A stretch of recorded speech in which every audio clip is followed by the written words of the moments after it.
Le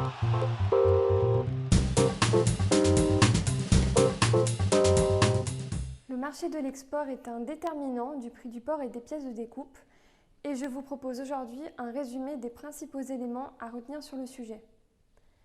En mars, on a assisté à une reprise forte de la demande asiatique, et dans un contexte où le marché européen entre dans son creux saisonnier de l'offre, cette reprise de l'export vers les marchés asiatiques a stimulé la demande et la hausse du prix du porc.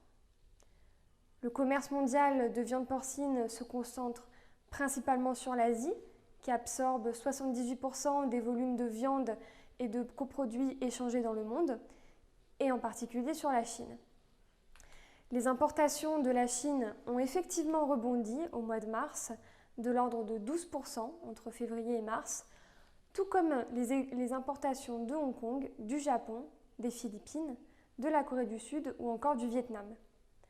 Bien évidemment, les Européens répondent à cette demande asiatique avec un fort dynamisme, mais les Américains, les Brésiliens et les Canadiens ne sont pas non plus en reste.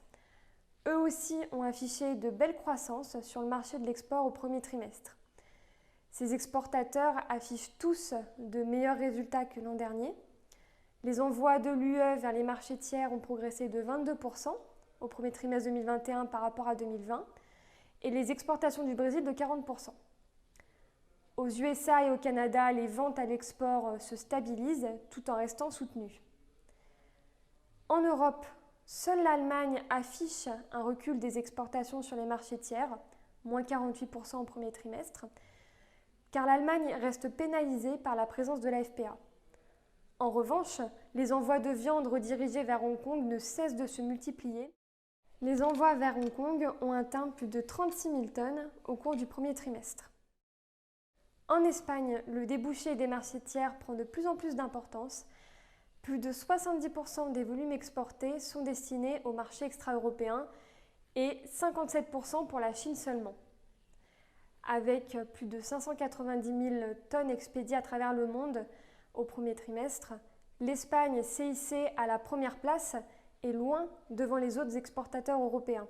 La France, quant à elle, se maintient à la 5e place, avec plus de 104 000 tonnes vendues sur les marchés tiers au cours du premier trimestre de 2021, soit une hausse de 55% par rapport à 2020.